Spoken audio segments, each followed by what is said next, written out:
In-depth coverage of the silver and black. The nation and the league arrive in Las Vegas in 2020. Live from the CBS Sports Radio 1140 studios, it's Silver and Black Today. Join the conversation by calling 702-889-5978. And now, here's your host, Scott Gobranson. Good morning, everybody. Good morning, Raider Nation. Welcome to Las Vegas's only all Raiders talk show. That is Silver and Black Today, coming to you live now from the Bali High Golf Course. Bali High Golf Club on the Las Vegas Strip. That's right, just south of Mandalay Bay. We are here for the Ickey Woods Celebrity Golf Tournament. We're going to have some folks come on later. We were outside talking to a slew of NFL players, getting their opinions, of course, on the news of the weekend, which was, of course, Serena Williams losing, right? That's all that was going on? It was a great tennis match. It really was. She made it interesting at the end there. But I will tell you, no, of course, it's Antonio Brown, and we've talked about that. We're going to talk about that whole situation because I know Raider fans want to hear about it. We want to talk about it. It was hard not being on the air yesterday and Friday and Thursday because of all that was going on. Thank God for Twitter. That's right. Retweet that. You know what? I would be fine, guys, not having my phone in my hands for quite a while because it was You burned them off yesterday? Ridiculous. Your hands are melting. And let me, before, people come on the air and they're like, who the hell's talking with you, Scott? Well, again, with me today, Lindsey Brown. Lindsey, welcome. Good morning. Thank you for having me again. Well, we appreciate it. We're glad that you got out of jail. Bail was not that expensive. Nope, not this weekend. It's easy in Vegas. Yes. That's right. We also have Chaz Osborne with us here as well. Welcome, Chaz, back, of course. Yeah. So, Good to be here. What I wanted to do, Kelly had a business issue he had to attend to this morning, so that's why he's not here. Kelly hasn't been on for a few weeks. I don't want people to think Kelly's not coming back because Kelly's coming back. He keeps dodging us, man. I'm not sure. He just had some things going on. A reminder, we are streaming on all of the three major platforms video. It's a smaller setup here, so we have a different look, not as polished as we are usually in the studio. But take a look at it, Facebook, YouTube, and Twitter. You can find us on there as we are broadcasting and simulcasting live, I should say. All right, let's jump into this. Antonio Brown, the situation, of course, goes from Thursday through his release Sunday. You knew every 2 hours there was something going on, guys. And to me, the Raiders did what they could. They stood by their guy for a really long time, gave him the room he needed, so to speak, to be himself. And I've said this many times on this show, that was fine. That you manage different people differently, and that was okay. Yep. But it reached the point of complete idiocy, lunacy, whatever other C word you want to use, AACY. But the bottom line is Antonio Brown is now a member, as we all knew he would be, of the New England Patriots. Guys, Lindsey and Chaz, tell me, first of all, when this all happened, Lindsey, we were in a big text group about this, yes. the four of us. And you thought maybe there was some method to this madness, because it is madness. I still think there's some method to the madness. I just don't know if it's the exact method that I was conspiring about. But nonetheless, he is on the evil empire that is the New England Patriots, and that's about as conspiracy theory laden as you can get in the NFL. Well, but Lindsey, what did you, like when you saw that video, I thought it was very interesting. The first one. The first one on Friday. Yep. So, AB, I believe this is the one where he has the Gruden tape of his conversation, which everybody on Twitter pretty much jumped on right away saying, is this legal? Yeah. And you're like, probably not. But the big thing that I took away from that first YouTube video, because at the time, we did not know what we know now, but my question was surrounding what kind of angle is he trying to take looking at his brand? Because we've seen types of behaviors like this in the NBA. We haven't seen a lot of it in the NFL. And he was on Uninterrupted with LeBron a few weeks ago, and that video was very much like bigger than football, bigger than basketball, that same type of messaging. So I was thinking he was angling towards retirement, but going out like in a blaze of glory in some way. But clearly he was looking to leave someplace, just wasn't football quite yet.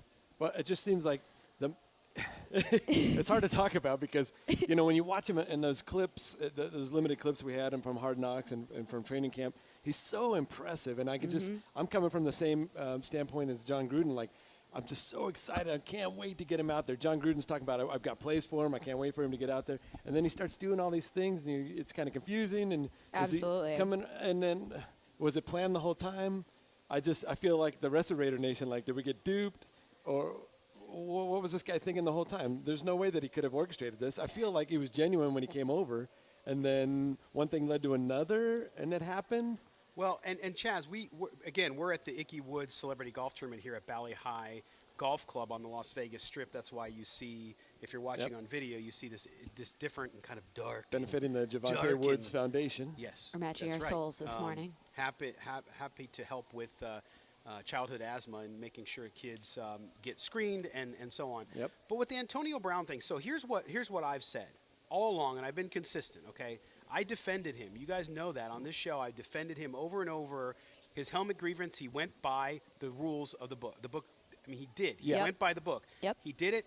It might have been a pain in the ass, and we might have all thought it was annoying, but the reality is he followed the rules. Second, his feet. Okay, he's a dumbass. It happens, right? Yeah. A lot of That players might not have been his fault either. No. Well, but a lot of players have injuries off the field that aren't related to their football. It happens in all. Play paintball if you watch Ballers. No, just kidding. But all these different things that occur.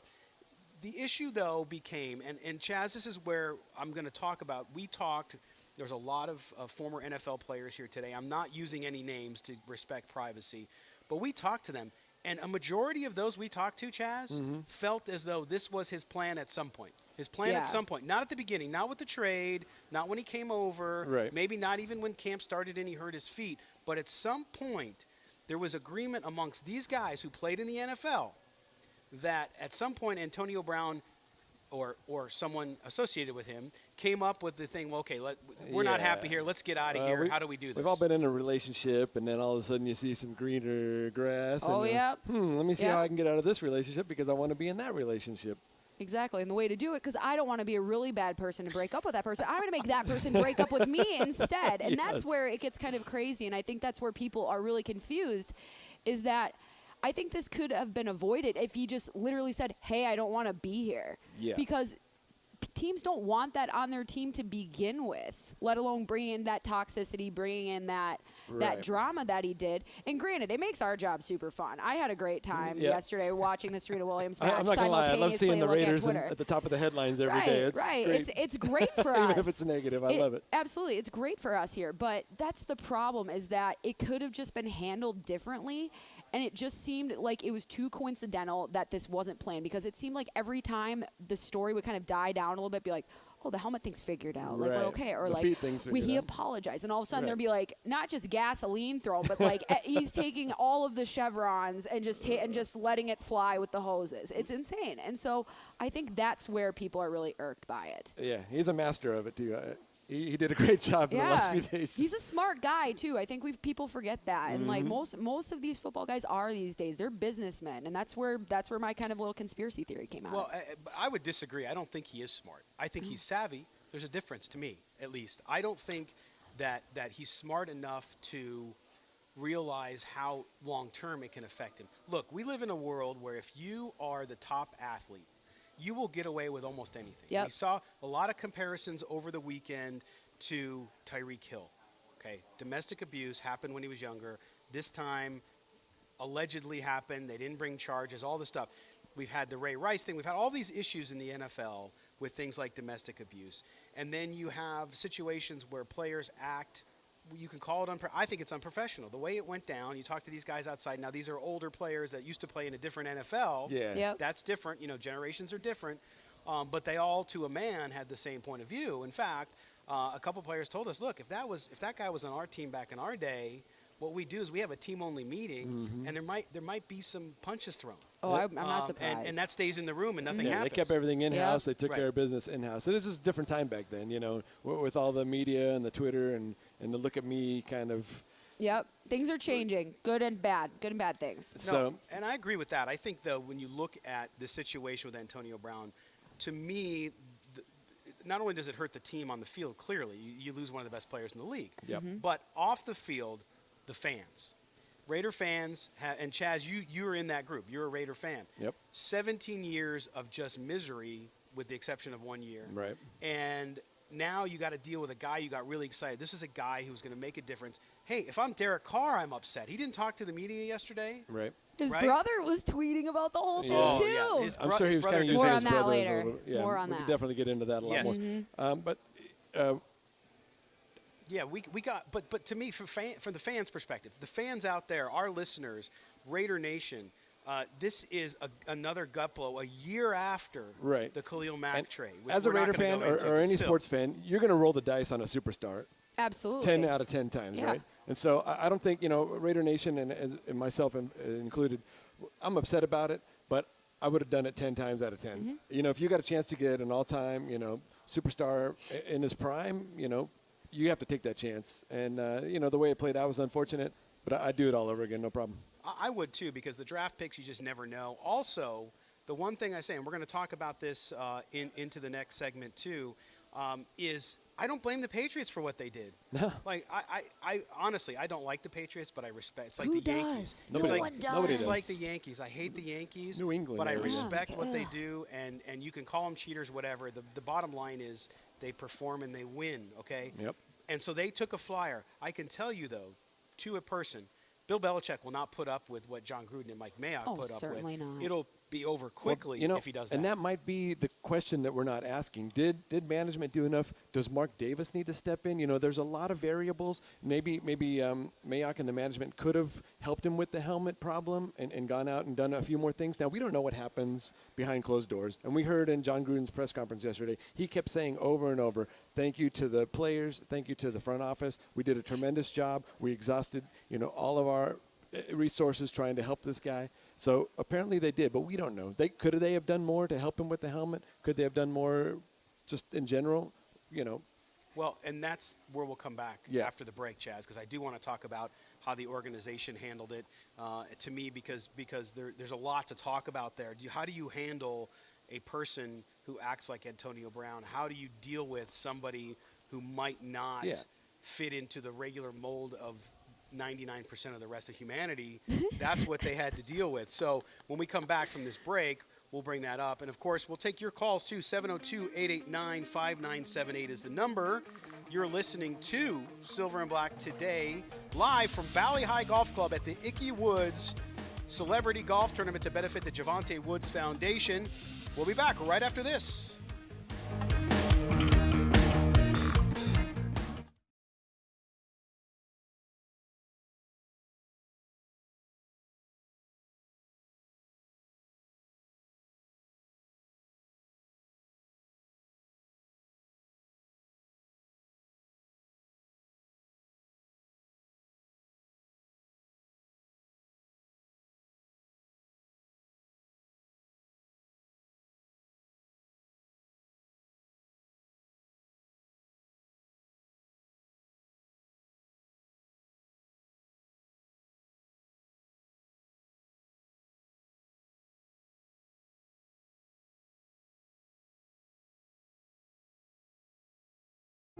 Right after Javante's death, my family and I started the Javante Woods Foundation.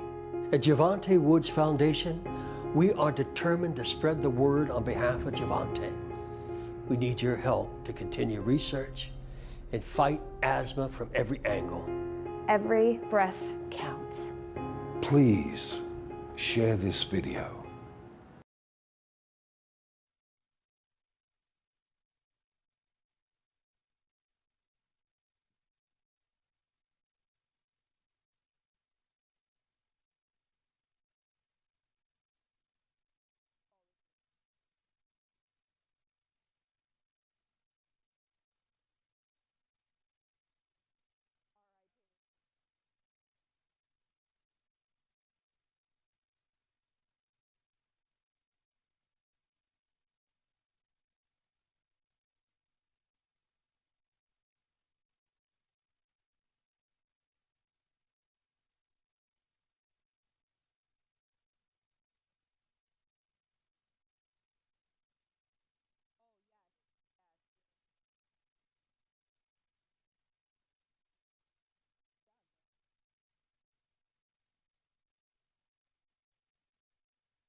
Properties. Today, Renters Warehouse manages over 22,000 homes across the country, making them the largest real estate investment company in America. Join the thousands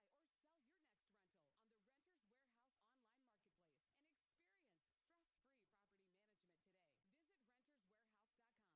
Visit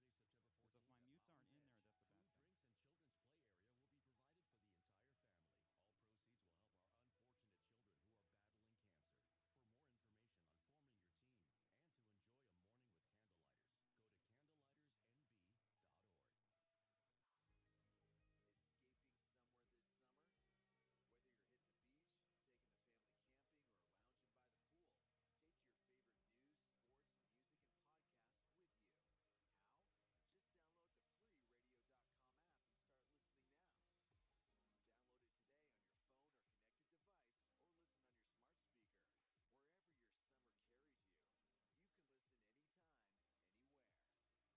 Renters Warehouse. List, invest, rent. All under one roof. The Dodgers take on the Giants today at noon on CBS Sports Radio 1140. This is Jim Plunkett, and you're listening to the Silver and Black today. All right, the quarterback brings us back in, Jim Plunkett. Jim Plunkett, of course, who went from the Patriots to the Raiders. Oh, I see you Right? connecting the dots. Remix on a So Sunday. we don't do anything by accident. That's how it works. I see you connecting the dots. Welcome there. back to the Silver and Black today here, live on location from the Ickey Valley Woods. High. The Ickey Woods celebrity golf tournament that benefit the Javante Woods Foundation. Of course, Ickey's son, Javante, unfortunately passed away about 9 years ago at the age of 16 due to asthma. Asthma takes the lives of 11 children a day. Yep. 11 kids a day in this country. Make sure you and your family and your kids get screened. Yep. I'm joined today, of course, by Chaz Osborne and Lindsey Brown. And before we went to the break, we were talking about how the radio organization handled this Antonio Brown situation. Could they have done things differently? Chaz, you raised the question, maybe. And so I want to get your guys' view, and I'll start with you, Lindsey, on this one. What could the Raiders have done anything different, and would it have had any difference on the outcome that we saw yesterday? I really don't know what they could have done differently. We kind of discussed this on Thursday night for when we were broadcasting before the Packers-Bears game for the rotation. I thought when they were dealing with this helmet thing that everybody was pretty much staying in whatever lane that you would expect from them. John Gruden was being very much like separate but addressing it when he had to. Mayock was in the loop but wasn't in our faces all the time. And AB, like we said earlier and you guys have said for a long time, this is totally normal. He filed this grievance in the springtime.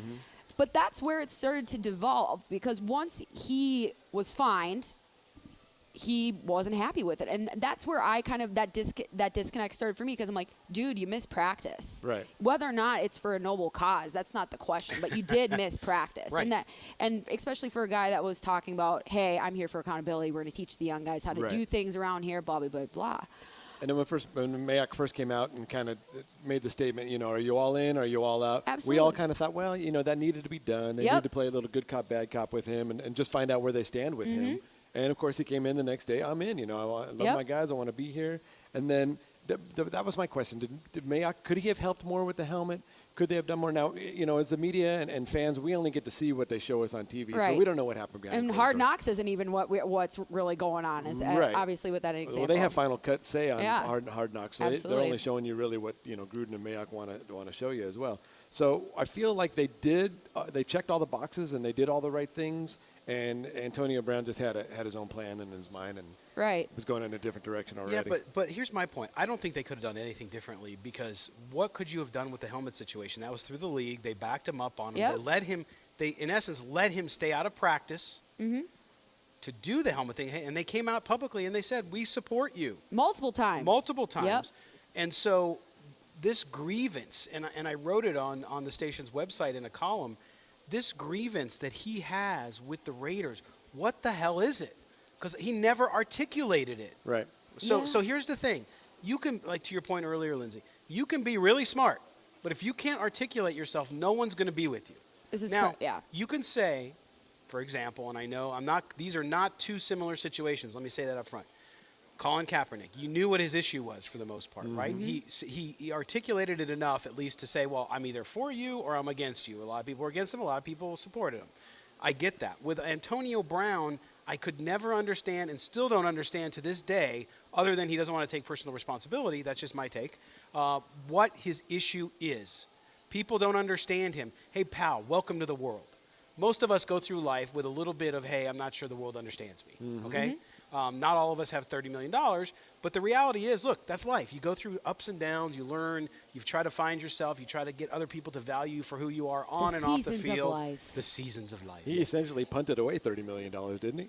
Yeah, but he's and Marquette King standing there. Damn, why didn't I think of that? But he essentially hedged the bet on himself, which isn't a new concept in the NFL either. We see players play all the time on those year-to-year contracts under the franchise tag. And I don't necessarily think anything he does is financially motivated. No, I don't think so either. He's a late-round pick. Right. And he grinded his way all the way up to the pinnacle of the wide receiver core in the entire league over the course of his career. Right. Business is booming. He doesn't need the money. Exactly. And that's where the disconnect, because everybody else is like, well, why would you give up the money? Life's more than money, and he's made some money already. He hasn't made the ultimate amount, but I think what he's angling for is the money past football, the big-time branding money, aligning himself with certain messages and people. And the one thing that'll help with that will be getting a few more championship rings to add to his legacy. Which the Raiders, I don't care what anybody says, we're not contending for. I don't think he has a problem with the Raiders per se. I think he has a problem with where the Raiders are in their progression as a franchise. 100%. That's what he has a problem with. That's exactly what it was. And so then maybe that should have been a thought before you agreed to a trade. Right. But at the same time, I think, and I'm just going to be honest, and I'm sure it's my age, it's my experience. He acts like a petulant child. He doesn't get what he wants, and so then he wants something else. I have 5 kids. I've been through that. I know what it's like, and so I see similarities there. Now, when you have leverage, and Drew Rosenhaus's agent, very good agent, very smart guy, very media savvy, very familiar with the Patriots. Absolutely, he, I think, said to him, look, man, if you want to walk away, because guess what? I got teams who will sign you. So there was never any risk for Antonio Brown to walk away or to act like he did with the Raiders, because guess what? The NFL, and this is not a slam on the league because I cover it, I love it. It's not the NFL, it's the MFL. It's the Money Football League. And if you're going to win, and Bill Belichick and Robert Kraft always want to win, and they do, guess what you're going to do? You're going to take a flyer on Antonio Brown because he makes your team better. And you know what? I think I can handle him. Yep. I mean, it worked with Randy Moss, right? He was kind of an sometimes outlier. it works and sometimes it doesn't. They brought Albert Hainsworth in there. That didn't work. Sure. But they bring people in who are kind of on their last legs in the NFL, and sometimes they're able to rein them in. But the big thing that the Patriots do is that they put the onus on the player. They're like, hey, very good point. This is what's going on here. You have to conform yourself because we have almost a decade and a half of straight-up success. So I don't care who you are, what you've done. I think the Raiders were sending that exact same message. Unfortunately, they don't have a decade and a half of success to back it up. Exactly. No, that's true. But at the same time, at what point as a culture, because you can't just say sports, you have to say as a culture, at what point as a culture do we say, look, we're not going to reward behavior like that just because you have so much talent? But the bottom line is, as long as there's money associated with winning and there's money associated with your brand, and if someone can make your brand better, you're willing to put up with it. Hey, look, they could be thinking, if we can get through this season, we lost Rob Gronkowski. We have Josh Gordon back. By the way, Josh Gordon and Antonio Brown in the same locker room is going to be very interesting. Plus Edelman. Plus Edelman. We have another shot here. Our quarterback's aging. Tom Brady's still in great shape. He's still winning. But do we?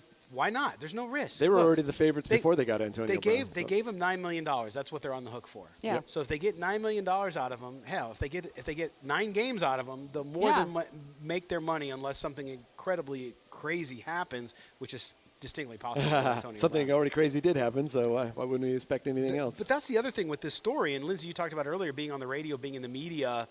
We kind of love this stuff because it just gets your juices. I mean, yesterday we were just constantly moving on stuff. Yeah. But the issue here is, though, I could not even have scripted a story like this. No, we've never seen anything like this. And just in terms of the way that Antonio was basically communicating through the fans to the team, he was using social media as a proxy without having to actually directly, address the problem. And maybe he like we've said, we don't know all of the we don't have cameras in every single room of Antonio Brown's house and everybody else. Thank God. Even though we would like to, but we do not. I doubt it. But that's the thing, is that he was basically playing this out in the public as this was going on. And everybody else was finding this out, be like, did you see AB's YouTube? And different people at different ages are hooked into different social media accounts too. So he's taking that into account because he's putting those videos up on YouTube first and sharing them everywhere else.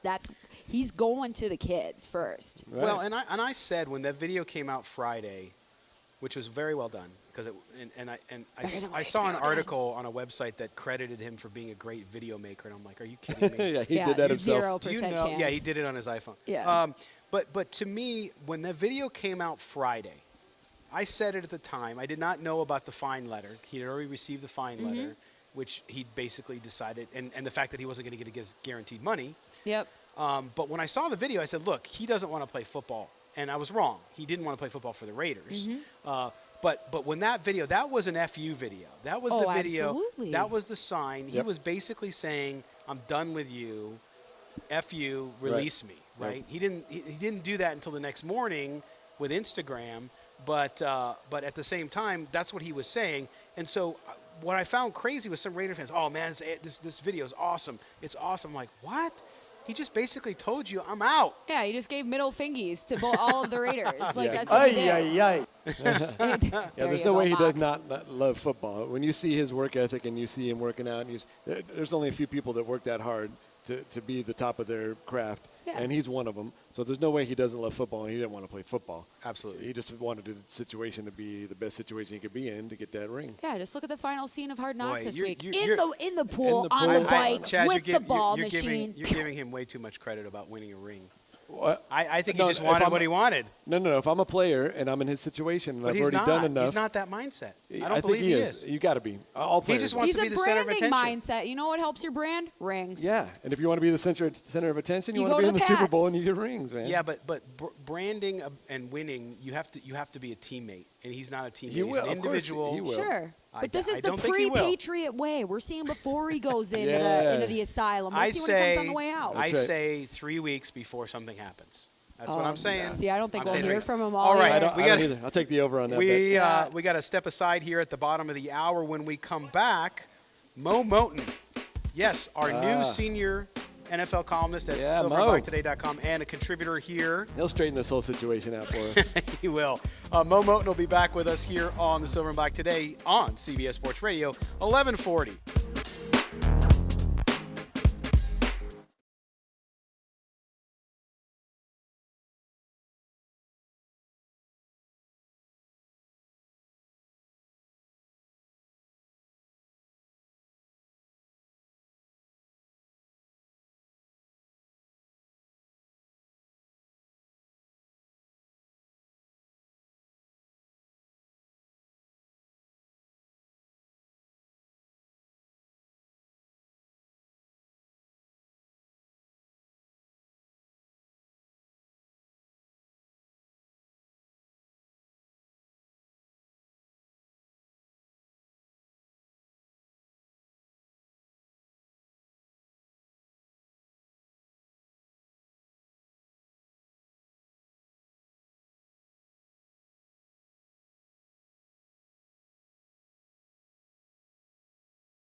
way to take Silver and Black Today with you is with a radio.com app.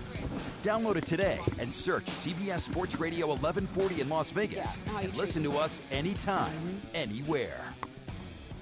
Happy Sunday, the first Sunday of NFL football of the 2019 season. Finally. Oh, let me swallow some glass. I could be Scott Farrell, but I can't be. This guy eats glass for breakfast. All right, listen, we are back here live from Valley High Golf Club. In the shadow of Allegiant Stadium, right behind us there. And we are live from the Ickey Woods Celebrity Golf Tournament to benefit the Javante Woods Childhood Asthma Foundation. So thank you for being with us, and we appreciate them. We also, you heard in the break, the big news, the Finley Chevrolet studio back at CBS Sports 1140. I want to thank Trent back there and Colin. And also on site, our executive producer, as always, Mr. Mark Bonilla, as I call him, Marky Bones. How's it going, Scott? Marky Mark. Marky Bones. It's a beautiful day out here at Valley High. It's a beautiful day. It was windy this morning. We were discussing. We're like, we're going to go outside, but my tent will blow away. I knew you were really cautious about your tent. Yeah. So that's why we're inside, but that's fine. You can put me on camera all you want. I think it's his toupee he's worried about. Well, Oh, man. I'm just saying. Oh, my So, yes, goodness. much appreciation to Colin had to send him back to the station. Oh, it's Colin, not Trent. No, but Trent is also running around the building for other stations, which is fine. All of the We're working very, very, very hard today. I'm doing, since we're on location, I'm doing a little handheld. I like this handheld camera mic over here with iPhone number 16. Wow. And yes, and Mark's getting some screen time. Hey, you got somebody on the phone. We got somebody on the phone, and that is, yes, we do, as a matter of fact, and we're excited to bring in, as our number one draft pick. We announced this week some news, and that was that Moe Moton, of course, you know from Bleacher Report and from NFL Spin Zone. Mo is now our senior NFL columnist at silverandblacktoday.com, and he will be a regular contributor here on Silver and Black Today on CBS Sports Radio 1140. Mo, good morning, brother. How are you?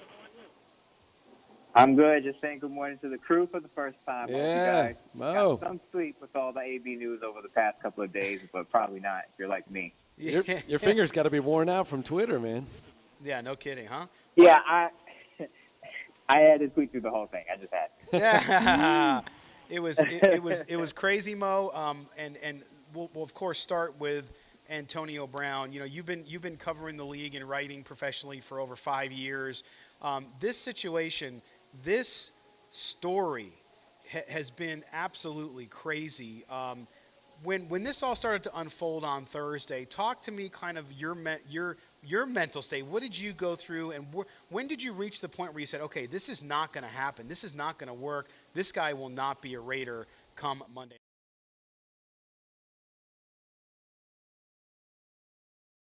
On his IG account, a lot of people was like, oh, it's no big deal. Who's happy about getting a fine? Right. And they're right. Who is happy about getting fined and losing money? But who actually takes that fine, goes to social media, and posts it for everyone to see, and then blames the people for fining you for something that you did? And that was my sticking point, was the Raiders fined him for missing a walkthrough in Winnipeg. That's not the Raiders' fault. That's his fault. So he's screaming at the Raiders. He's calling them haters for something that he did. And I don't think people understood that. And at that point, I'm thinking either there's something wrong with Antonio Brown or we're missing something. Mm-hmm. You know, and at that point, people were saying, well, it'll blow over. It'll blow over. And then it comes out that he had a conversation with Mayock Wednesday, of course. And I will say this really quick before I got on air with you guys. There was a report that came out that said,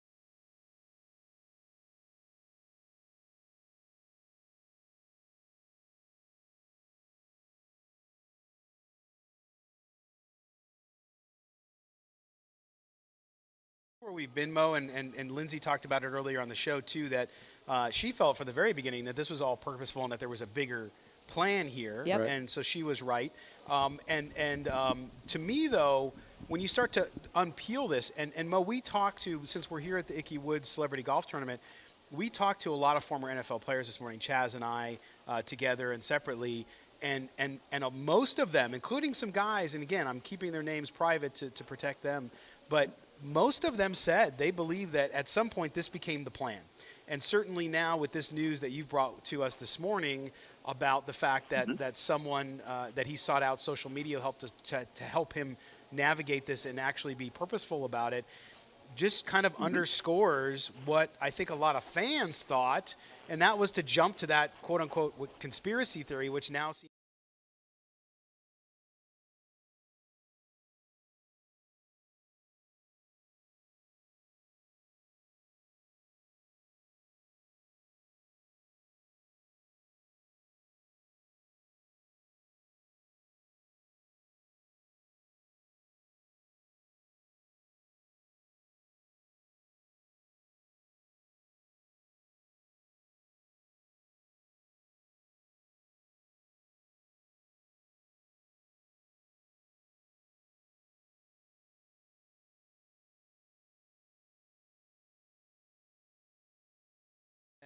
and what happened here is a cautionary tale, right? Which is, and Chaz said it I think best earlier, and that was that you take a risk on somebody, and would I have taken that risk? Absolutely, I would have taken that risk. But guess what happened? They took the risk, and it blew up in their face. I mean, there's no other way to put it. And so, if you were John Gruden and Mike Mayock, would you have taken that risk too? Oh, absolutely. And that's okay. I'll phrase it this way: if I'm Gruden and I'm an offensive mind, I want offense, and I want to win some games after having a miserable 4-12 season. Yes, I would have. But I don't know if you checked out my Twitter account early this morning. I posted a clip of Antonio Brown talking to Jeff Darlington, and there was a quote that he said that troubled me a little bit, that maybe raised my red flags. He said, and then Jeff Darlington said, okay, GMs aren't going to want your antics, or they're going to want you to act a certain way.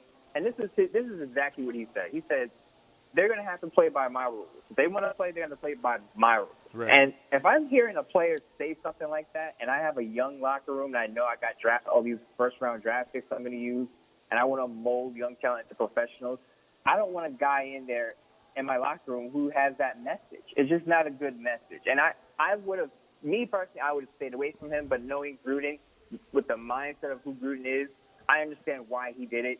Antonio Brown's an elite talent. You take a chance. It's only a third or fifth round pick, because if it works and it pays off, that's a big boom. Yes. But if it blows up, whatever. Right. But I wouldn't have touched it. And it didn't cost us that much, with the draft picks. Now, the thing we were talking about earlier is did the front office do enough? Could they have done things differently? Now, we saw in Gruden's press conference yesterday, he kept complimenting the front office and the players, and we exhausted all of our resources trying to help this guy and work with this guy. In your opinion, do you think they could have done things differently, or was it already a foregone conclusion? There's nothing they could have possibly done. Gruden bent over backwards, did a handstand, did a backflip, did a 360 turn, and none of that worked. He just didn't want to be there. Once a person doesn't, it's just like a relationship. Again, once a person doesn't want to be with you, there's nothing you can do. There's nothing you can do. Money, gifts, cars. There's nothing you can do to make that person stay if they want to go. No, you're absolutely. I agree with you, Mo, on that one. And if you look at that situation, I really felt some of the unfair criticisms towards the Raider organization was on the good cop, bad cop, which Steve Mariucci actually proved my point right on the NFL Network this week when he said, listen, my mistake with Terrell Owens was that when he went out on the star in the middle of the field in Dallas and I had to suspend him, I was the hard guy. I was the guy who came down on him, and it ruined our relationship. It was never the same again. If I would have had the GM at the time do that for me and kept the relationship with the player, then it would have been a different outcome. Do you agree with me on that they played that well as well? I think they did it they did it well. For if let's say Antonio Brown did want to play for the Raiders and he was just he had his antics or whatever, that it's done the right way, because ultimately you want your head coach and your player to be on the same page, and you want your player to trust the head coach, because the GM is kind of the overseer. You're not going to see the GM every day, but you are going to be with your head coach at meetings and scripting on the field with plays and things of that matter. So yes, they handled it the right way. It's just with the wrong player. Yeah, no, that's exactly how front office is supposed to be structured. There's a lot of things I talked about earlier with the ownership. Now, I don't know. Some owners are hands off. Some owners are hands on. You see Jerry Jones involved a lot. But, it's the pecking order. It starts with the owner, the general manager, talks to him, then the coach talks to the general manager, and so on. So you need to have that pecking order, and I agree. They just played it perfectly. There's nothing else they could have done. Now, Mo, in the last few minutes we have with you, what about this team now? You go in. I expected them to win 6 games. That was my prediction before the season began. I know that you've revised yours based on the drama and the loss of Antonio Brown. Starting on Monday, how do you think this season now, at least at this point before we see them play, of course, how do you think this pans out and what happens with the Raiders in 2019? I said this on Twitter, and I got a lot of blowback. A lot of people weren't happy about it. But as you know, I had the Raiders winning 5-6 games with Antonio Brown. Again, it's a rough schedule. It's a young team. I think the defense is probably going to be one of the worst in the league, if not the worst defense in the league. Again, they don't have an all-pro or Pro Bowl player on that defense. I don't know if any other team falls into that category, but the Raiders do. Yep. Defense is going to struggle. Now their offense is okay. I don't know if that offense can win many shootouts. I know people like Terrell Williams, but he's not our number one. So I see them going either 3-13 or 4-12. A lot of people are not happy about that, and they say, well, we got better, so we should be better than last year's 4-12 record. Yep. Now, if you look at it that way, every other team, there are a lot of teams that got better. So is every team going to have a better record? No. So you have to look at the schedule. You got to look at your, when you play certain teams. And I just think the Raiders are a 3-4 win team this year, unfortunately. Yep. And we're relying on a lot of first and second year guys. So. Yeah, and Mo, I think too, again, and people, I have friends tell me, and I've revised mine down from 6 to between 4 and 5.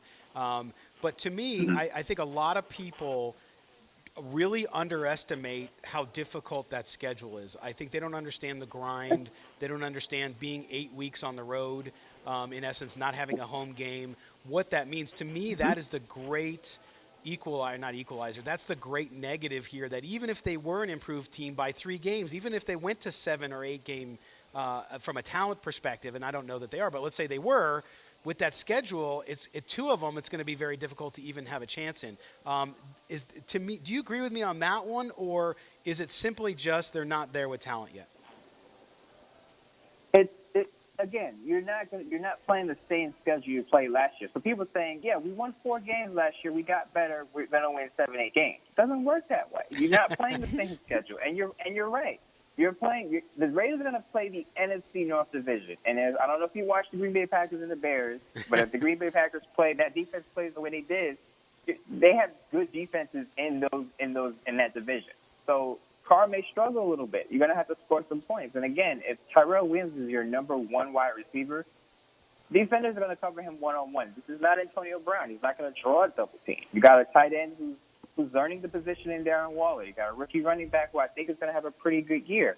Can Tom Cable protect Derek Carr because he has a history of having bad pass protection? Yep. So all those things are still concerns with a team that's still young. That's right. Well, Moe Moton, welcome to the team. Senior NFL columnist now for silverandblacktoday.com. Of course, he also writes at Bleacher Report and over at NFL Spin Zone, and he will be a regular contributor here on Silver and Black Today on CBS Sports Radio 1140. All right, enjoy your first day of the NFL season, Mo, and we will talk to you very, very soon. Yep, thanks, Mo. Same to you guys. Appreciate you guys. Welcome to the team. Look forward to the season. All right, Moe Moton's with us here live from Valley High Golf Club. The Ickey Woods Celebrity Golf Tournament to benefit the Javante Woods Foundation. We'll be back right after this message with Jesse Reed. We're going to close the book on Hard Knocks. You're listening to Silver and Black Today on CBS Sports Radio 1140.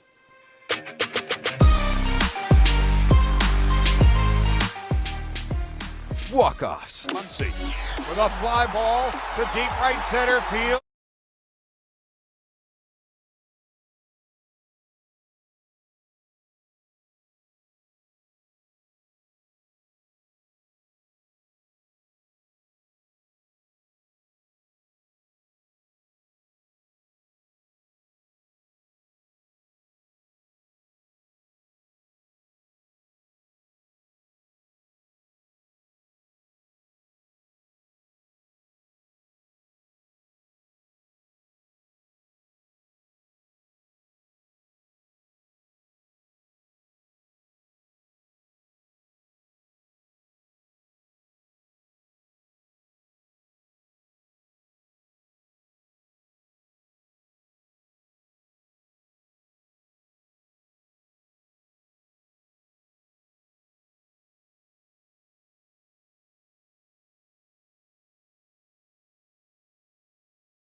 Giants, today at noon on CBS Sports Radio 1140. You found the most in-depth coverage of the Silver and Black. This is Silver and Black Today, live on CBS Sports Radio 1140. Here's your host, Scott Gobranson. Welcome back to Silver and Black Today here in the City of Lights, the city of Las Vegas, Nevada. We are live from the Valley High Golf Club at the Ickey Woods Celebrity Golf Tournament to benefit the Javante Woods Childhood Asthma Foundation. If you have not been screened, if your kids have not been screened, help save lives, folks. Get them out. Make sure you screen folks for asthma. 11 children die each day. That's right, 11 kids die each day. That's parents who lose their children, kids who lose their life. We never know what they could have done had they grown up and had their asthma monitored and taken care of. So make sure you go do that right away. Do not delay. But we are out here for that event. Yep. The golfers are out there. We would talk to a bunch of Raiders before the show began. Mervin Fernandez, Jay Schrader. Dokie Williams. Dokie Williams was out there. Of course, Ickey Woods is going to join us later. Yeah, I went by the park yesterday. Ickey Woods was doing the screenings for the asthma. So I stopped by over there. They had a little thing going on. Nice little turnout. That's great. People That's getting awesome. screened for asthma. So it's a great thing he's doing. Absolutely. Very, very important. That's why we're here. All right. Now we're going to go back out on the attorney Michael Troiano newsmaker line as we bring in Jesse Reed from Sportsnot. And we're going to close the book on Hard Knocks Episode 5. Now, Jesse, I have to tell you, I think that all of us here at the table, our favorite point of Hard Knocks Episode 5, where there's these voices from some radio station, and we thought that was one of the highlights. It was the highlight. I did too. I thought that was fantastic. Of course, we kid. Great job. We were happy to be a part of it. It was a nice little surprise. But Jesse, when you look at Hard Knocks now in light of what happened with Antonio Brown over the last 72 hours, how did you like the way that this season ended following the Raiders? Well, talk about irony, right? The last show of the season opened up with John Gruden and Metallica, but then it quickly pivoted to Antonio Brown. 5 full minutes of Antonio Brown. And then at the very end, after all the cuts were made, after we're moving on to the regular season, another full, almost 2 minutes of Antonio Brown working out in his pool. So they kind of framed the whole last episode around Antonio Brown, and whoops. Well, and Jesse, I have to tell you, though, I think that in some ways, because as Chaz mentioned earlier, the Raiders had final approval on the edits, right? But in some ways, it almost, if you look back at it now, it was a little bit of foreshadowing outside of a couple interactions. I mean, he showed up at the high school game, signed autographs up there in Northern California, but very few shots did you see him with the team. Now, of course, he wasn't in workouts and all that kind of stuff, but at the same time, it was interesting to show that the last scene in Hard Knocks was him working out in his pool away from everybody else, and sure enough, that was pretty prophetic. Absolutely, that's a great point.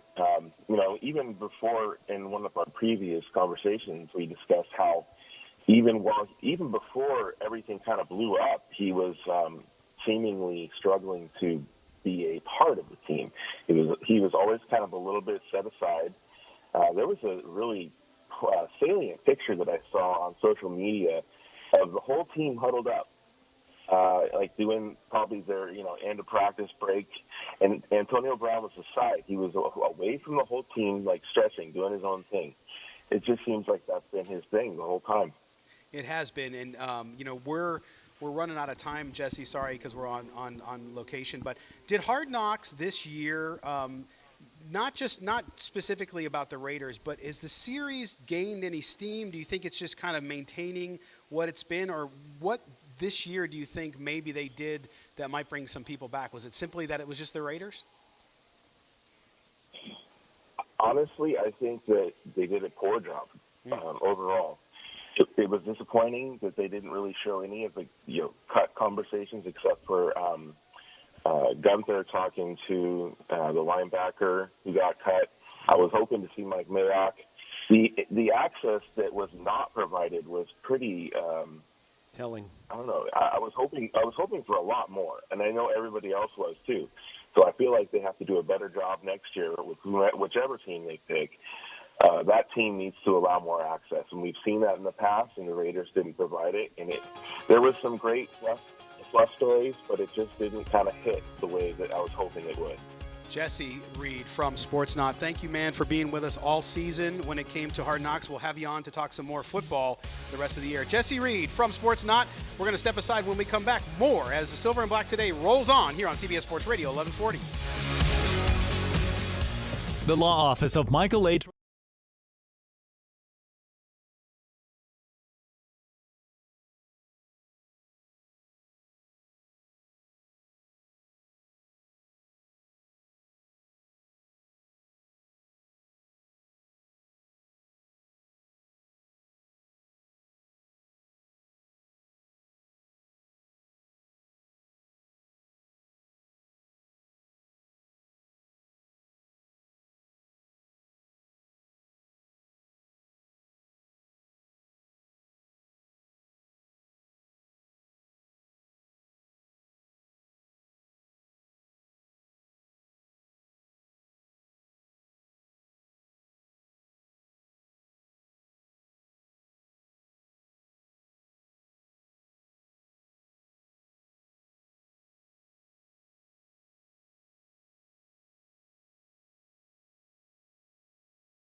Right after Javante's death, my family and I started the Javante Woods Foundation. At Javante Woods Foundation, we are determined to spread the word on behalf of Javante. We need your help to continue research and fight asthma from every angle. Every breath counts. Please share this video.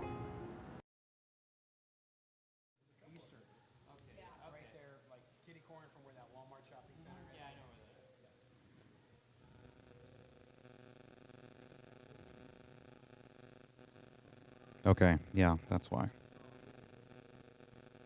That's fine. I'll fix those. But the hard hit is still 311, right? Should be in red, 311. Which would be the next element.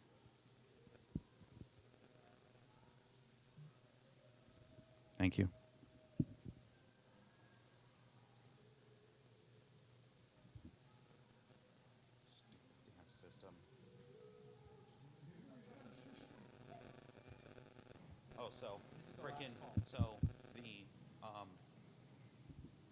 You set up a phone call?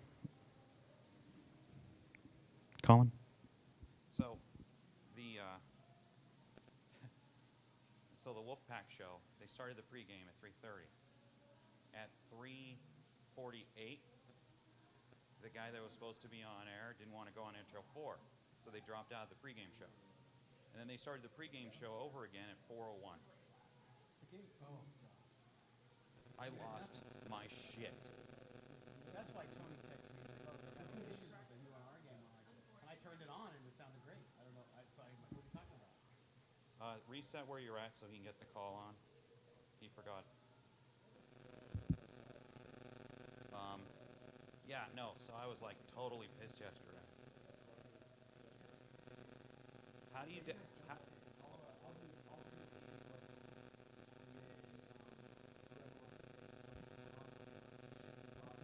30 seconds.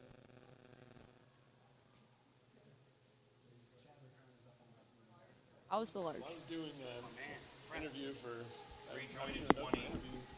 Oh, for the interviews for the we're not interviewing them. I just looked at all the names. We're interviewing Benjamin Allbright. Liner in 2, 1. Liner. Didn't come. Liner. Jerry Porter got a whole list for him. Did you hear what she said about him? You found the most in-depth coverage of the Silver and Black. The nation and the league arrive in Las Vegas in 2020. Live from the CBS Sports Radio 1140 studios, it's Silver and Black Today. Join the conversation by calling 702-889-5978. And now, here's your host, Scott Gobranson. Welcome back to Silver and Black Today here on the first NFL Sunday. We're coming to you live on location from the Valley High Golf Club, located on the famous Las Vegas Strip for the Ickey Woods Celebrity Golf Tournament to benefit the Javonte Woods Childhood Asthma Foundation. 11 kids a day die from asthma in this country. Should not happen. Get you and your kids screened for asthma. Save lives, folks. Let's do it. But we are back talking Raider football on the first Sunday of the NFL season. And we're going to go out now again on the attorney Michael Troiano newsmaker line. And we bring in one of our favorite guys in all of the NFL media out of KOA in Denver, NFL analyst Benjamin Allbright. Ben, let me ask you this question. Antonio Brown, you were pretty poignant with your comments from the get-go when the Raiders traded for him. Are you surprised at all how it ended? No, not at all. Anybody should be. Yeah. I've always found that in my life, the best indicator of future behavior is past behavior. And Antonio Brown has been like this in Central Michigan. He's been a diva. He's been out of touch with reality. It's been all about himself. The Steelers, that they managed to find a way to work with it for so long, is really kind of a testament to the credit of that organization. But good on the Raiders for getting out from under it when it became obvious that's what he was trying to do. He was trying to manipulate the situation to get out, and good on the Raiders for finally recognizing that and getting out from under him.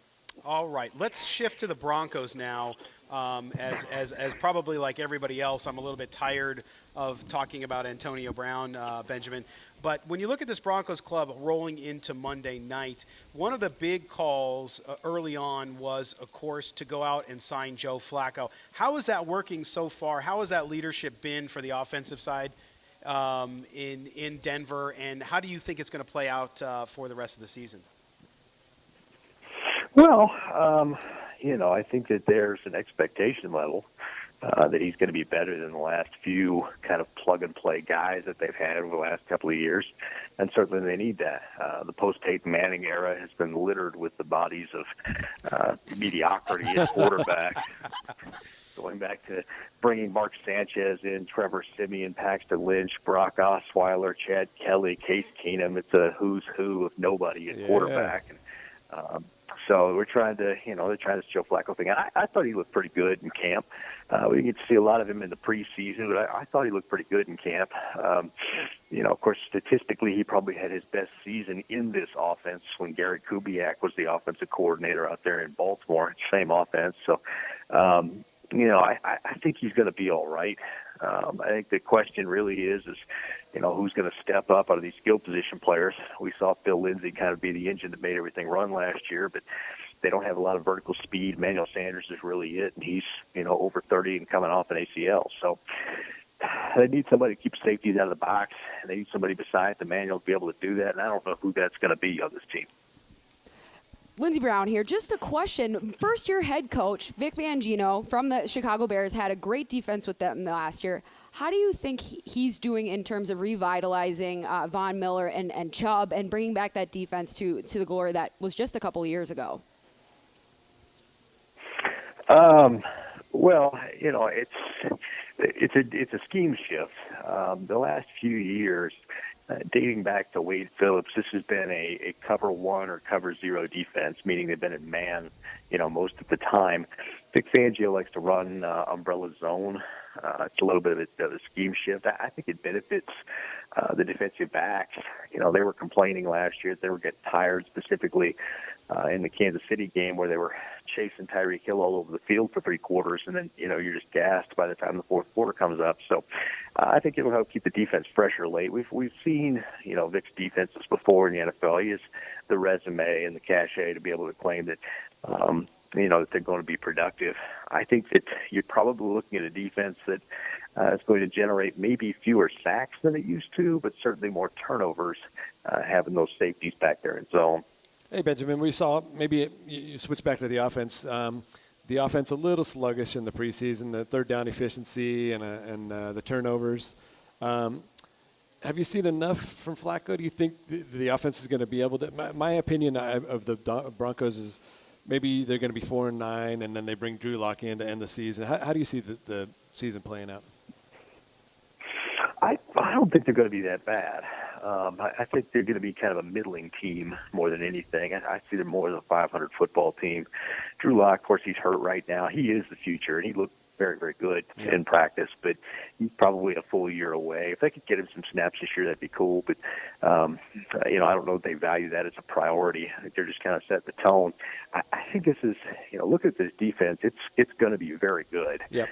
The offense has some potential. It really just hinges on that offensive line. You know, you've got, you brought Mike Munchak in, who's a Hall of Fame coach, but the talent level and the health kind of leaves you scratching your head. You got Garrett Bowles on the left side, who's perhaps affectionately known as Garrett Holds around the league. And then right next to him, you've got a rookie in Dalton Reisner. Next to him, you got Connor McGovern, who's playing center for the first time and spraying snaps everywhere in camp. And then over on the right side, where you've got all your money invested in Ron Leary and Juwan James, neither of those guys have exactly been the picture of health over the years. So, you know, there's some concern about this offensive line, and I think that's really where this team hinges. You know, guys start dropping like flies, then this could be bad. They could be a 3 or 4 win team over the course of the year. Yeah, that's if they can stay healthy, well, you know, they could be 500. And speaking of health, Emmanuel Sanders, is he showing signs maybe lost a step, or is he back to 100%? How's he looking? I think he's back to 100%. I think he's going to surprise people. He played a little bit in that third preseason game, or I guess it was their fourth preseason game since they played the Hall of Fame game. But I thought he looked sharp. It's a modern miracle how quickly people can recover from that stuff. It's amazing. Days. You know, what used to be a career ender, you know? Yep. I thought he looked pretty good. The question really is, though, who's going to be the guy opposite him? Cortland is kind of a 4-route guy, back shoulder, fade, fly kind of guy. Who's going to be the other guy that really works the field opposite Emmanuel? And that's they're hoping it'll wind up being Noah Fant, but right now he's the number 2 tight end behind Jeff Hireman. Well, and Benjamin, I think that the Broncos are actually being underrated. I agree with you there. I think if you look in that division, they're clearly the favorite in that third spot to be around 500 with the Raiders behind them. And that can benefit a team, can it not? When you don't have a lot of buzz around you, a lot of people are writing you off because they look at the situation there with them going younger in certain positions and trying to get back to where they want to go. When you look at their schedule as well, where do you think that they're going to make that kind of bread and butter for them for this season? What's going to be the stretch of schedule to kind of make sure that they get to where they want to go in 2019? Well, we'll be able to tell pretty quick, how the season's going to go. Obviously, the Raiders start the season, but then you've got a 3-game stretch where, you've got Chicago, Green Bay, and Jacksonville. And, you probably need to win 2 of those games, 3 of those games out of the first 4 in order to really kind of set the tone, because overall on paper, this is the second toughest schedule in the NFL this season to only Houston. So, I think we'll know within the first 5 or 6 games where where Denver's headed, and then they can kind of figure it out from there, whether they bring Locke back off the IR and give him the reps and, and kind of, I don't want to say tank the season, but turn it over to the rookie to, to get him reps, or whether Joe Flacco really is the answer and they're trending towards maybe a playoff spot or a wild card. Again, we're being joined by Benjamin Allbright, who does the Bronco Country Show on KOA up in Denver, but also an NFL analyst. Now, Benjamin, when we look at the Broncos franchise, it's been a model franchise. Of course, Pat Bowen passes away after the battle with Alzheimer's. You look at that organization; it's in flux.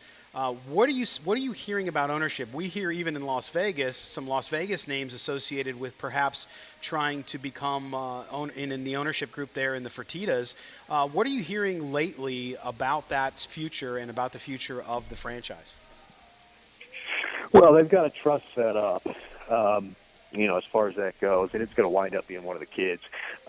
Whether or not they sell off ownership stakes later. But I'll tell you that if you're there in Vegas and they've got odds up on the board, I would place everything I have on Brittany Bolin eventually being the controlling owner. Great. Yeah. No, that's good to know, because I know the stability there, of course, for an organization going through changes and trying to get back to where it wants to be as far as being a championship football club, you want to be able to do that. So very good. All right, Benjamin, so give me your prediction. What is Monday night going to look like for the Broncos and the Raiders? I think you'll see a little bit of sloppiness on offense. It's the early in the season, and teams aren't playing guys the preseason as much as they used to. So you're going to see a little sloppiness and timing issues on the offense. I think that what's really going to come down to is which team gets the run game ramped up first, whether that's the Raiders with that beefy line and Josh Jacobs, or whether it's the Broncos with their suspect line, but two-headed Jabberwocky of Royce Freeman and Philip Lindsay. And I think whichever one gets the run game going first is going to open play action first, and I think that team will win. I suspect that Denver's defense will help carry them a little bit better, and I've got Denver 23-17. 23-17, all right. Benjamin Allbright, KOA in Denver, of course, also NFL analyst and one of our favorite guys out there. Benjamin, thanks for joining us. We'll talk to you again real soon. Thanks, Ben. Absolutely, guys. Take care. All right, Benjamin Allbright with a preview of the Broncos game there. We're going to come back. We're going to talk about the game and give you our point of view on how things will roll out for the Raiders and the Broncos Monday night, tomorrow night, folks. Yeah, let's talk about the Raiders. Raider Nation starts to talk about it. Roll around. All right, Brown. We're going to the Raiders. We're going to step aside when we come back. The show rolls on here on the Silver and Black today on CBS Sports Radio 1140.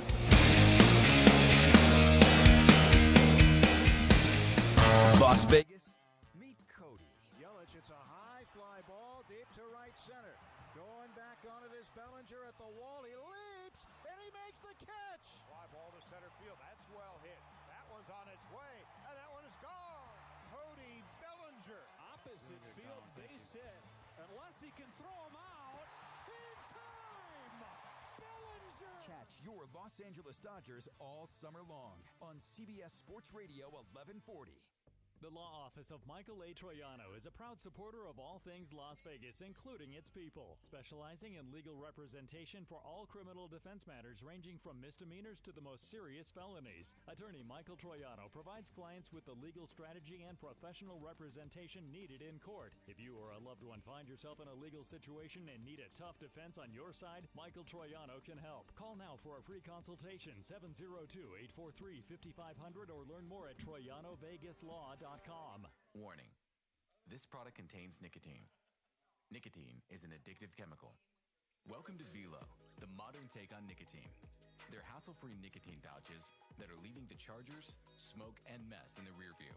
So whether you're in the zone at the office, with your crew at the bar, or kicking back at 38,000 feet, Velo's ready. Go to Velo.com to find your retailer. Velo, no limits. Website restricted to age 21 plus tobacco consumers. Underage sale prohibited.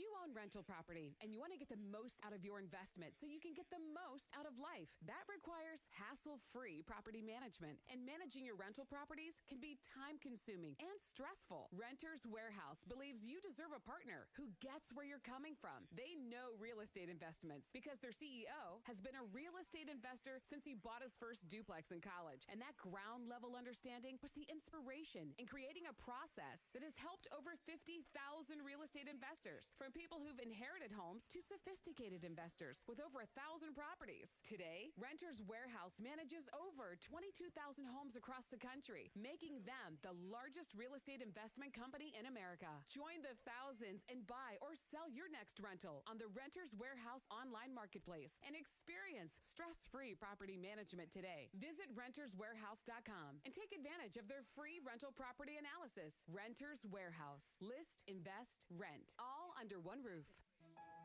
Don't miss the 30th Annual Candlelighters 5K, brought to you by Centennial Toyota, the Revolution FMO, and Fox 5.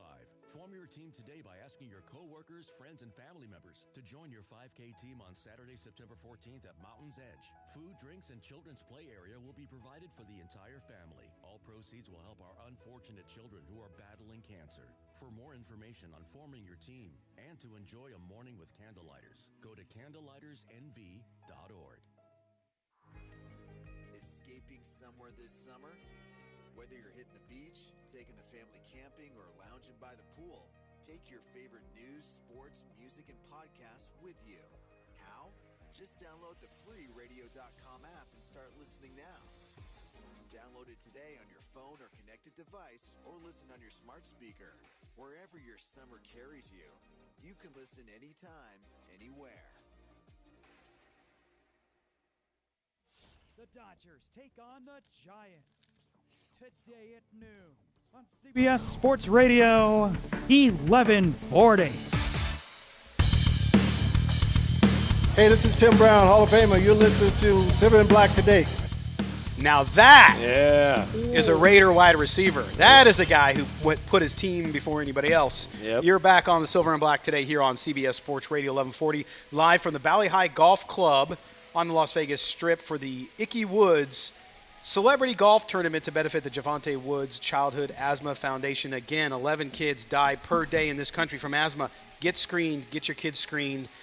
Don't let it get the best of you. We're back talking Raider football. And a reminder, a couple of things we want to talk about.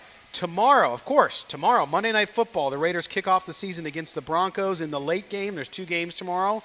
We will be with you here on CBS Sports Radio 1140 from 3 to 6 p.m. at the Great American Pub for the rotation. Woo! Lindsey Brown, Paul Ihander, and myself will be there. They will have drink and food specials. If you're looking for a spot to watch Monday Night Football, to watch come on, bring your Raider gear. Come on, Raider Nation. Come on in to the Great American Pub. We're going to have some hats to give away, some Silver and Black Today hats, some stickers, all kinds of stuff.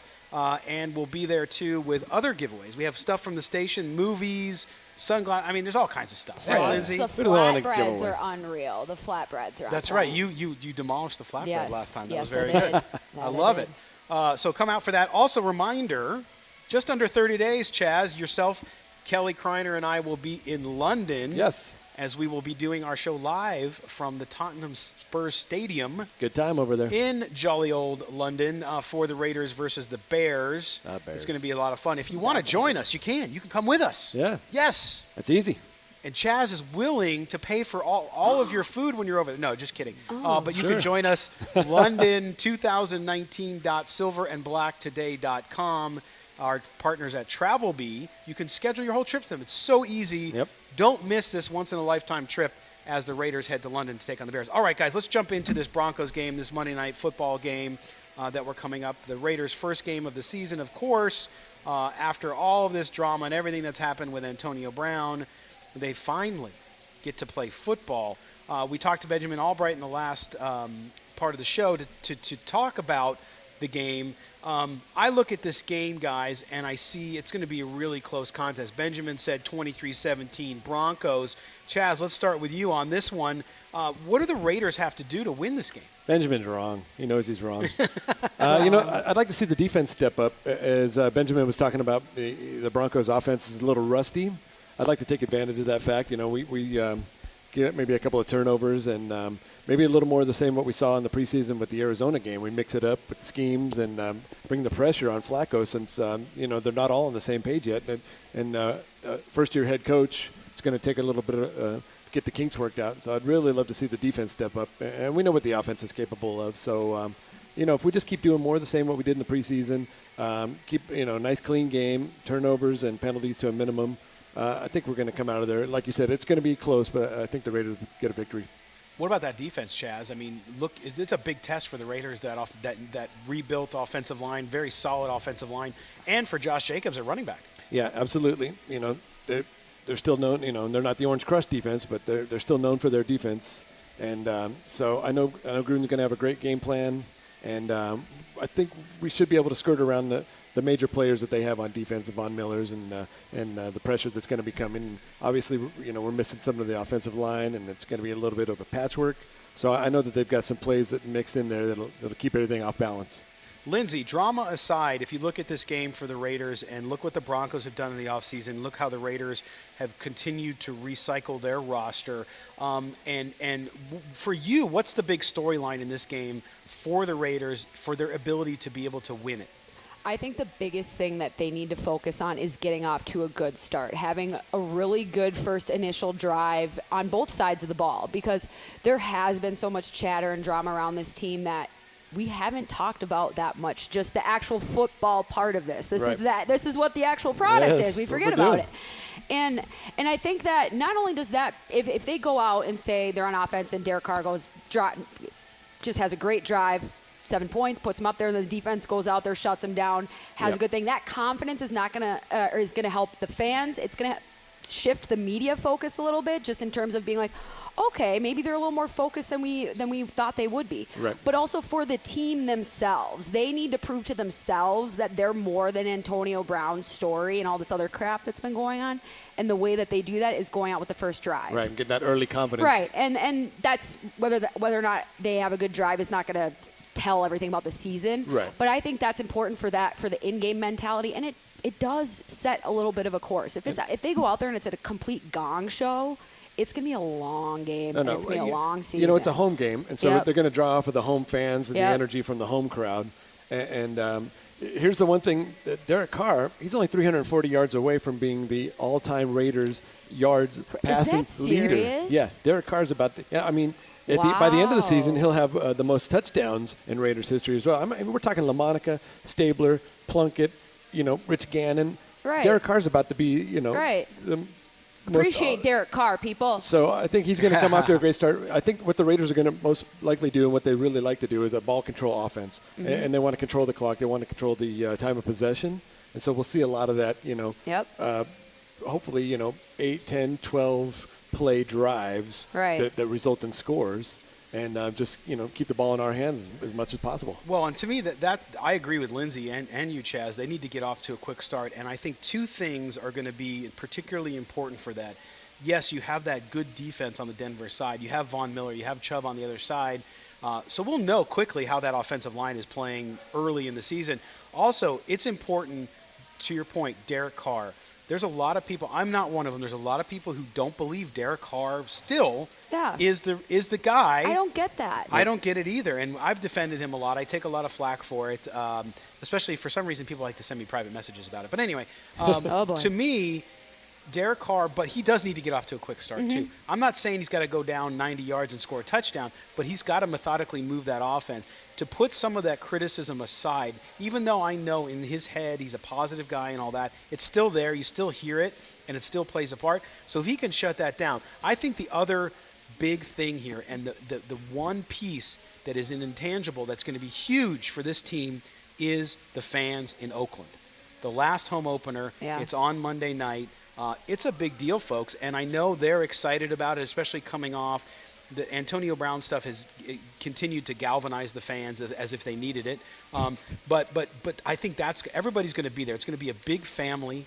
People are going to be hyped up and ready to go. So the team is going to have them on their side. That's a huge boost for them. Yeah, absolutely. And the Derek Carr thing is so confusing to me. But as positive as he is, when I see players like that, I always kind of shift over to the fake it till you make it type of mentality, where sometimes you have to prove to yourself that you're okay. And remember, 2 years ago, they were Super Bowl contenders, and then he went out and snapped his leg. And then last year happened. So he might not be back to whatever level of confidence he needs to be back at to perform at his highest level, or at least return to form that he had a couple seasons ago. Yeah. Well, and Lindsay, the criticism is around him going downfield. Oh, he's always dumping the pass off. Now, to me, last year there was a little bit of that. That was because of the fact that it was a new offense. Now, the second year in the offense, he's going to be much more comfortable. Right, and he said that in like the first couple episodes of Hard Knocks, to John Gruden about all the little things that he was picking up in year 2 of being in that system, because it's like learning everything you've learned about football, but in just different words and different terms and a little bit. That's a big thing, and that's why these guys get paid so much. But I think that he needs to make sure that he's patient with the ball, because obviously with a reinforced line, that's going to help kind of quell a little bit of those dumping chances that you had where he would quickly throw that ball away and not give anybody really a chance because he would get nervous. Right. That's where that confidence piece gets into. That's where, like you said, Jazz, let's get some run the ball, stay out there for 10, 12 players, 10 minutes even. Just go out there and have a good time. Be like, we are controlling this. We are the captains of this ship. All that other and that's stuff. probably what I'm most excited about, too, is seeing Josh Jacobs. We're going to see what Josh Jacobs can do. We're going to see him running the ball. We're going to see him catching passes out of that. And Derek can throw the deep ball. Mm-hmm. It's kind of a West Coast offense, so it is predicated on these little dump offs, and it's a tight end heavy offense. So he is only getting these 5, 10-yard pass completions. Yep. But it's really going to be great to see Josh Jacobs and see what we can do with that. That's what I'm excited. I'm really excited to see him play because we just haven't seen it in the preseason, and I think he's going to be a big part of that offense and part of the passing game. Now, when Derek Carr does have to check down, having him underneath there with his ability to break out in the open, his strength, and his running ability is going to be fantastic. So I'm really looking forward to that as well.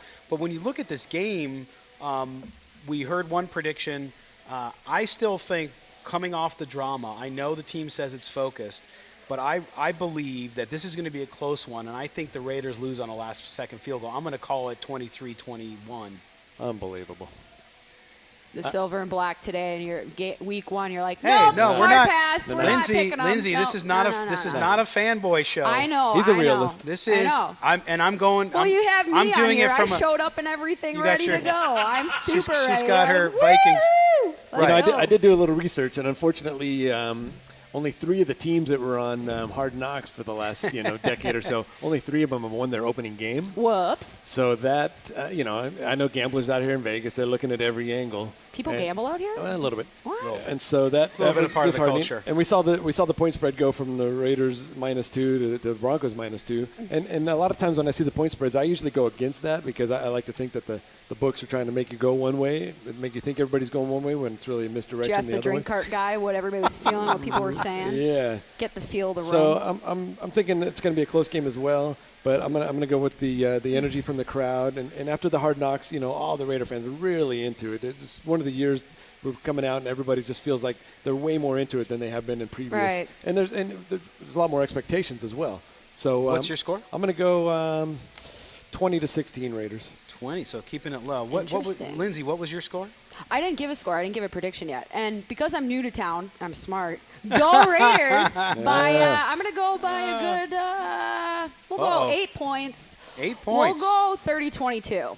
30-22 Raiders. Yep. I don't even know if that score makes sense in football because it's totally fine because weird things happen. You never know. Well, there you go. I am the only one who's picking the Broncos, and I will hear about that, as I'm sure I am already in social media channels, and we'll get to that in a few minutes. But when we come back, we're also going to do Lowdown with Lindsay. Whoa. Now, Yes. Kelly's not here again, so we have Kelly's Corner.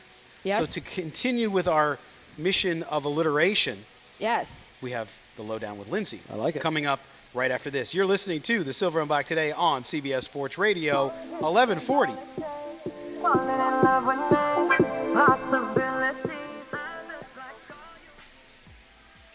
Get ready for your Raiders season debut on Monday Night Football with CBS Sports Radio 1140. And join us at Great American Pub Monday afternoon from 3 to 6.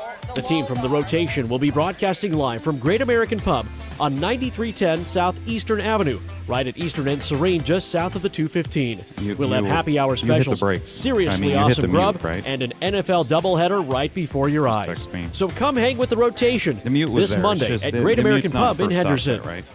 The law office of Michael A. Troiano is a proud supporter of all things Las Vegas, including its people, specializing in legal representation for all criminal defense matters ranging from misdemeanors to the most serious felonies. Attorney Michael Troiano provides clients with the legal strategy and professional representation needed in court. If you or a loved one find yourself in a legal situation and need a tough defense on your side, Michael Troiano can help. Call now for a free consultation, 702-843-5500, or learn more at TroianoVegasLaw.com.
This is Silver and Black Today, live on CBS Sports Radio 1140.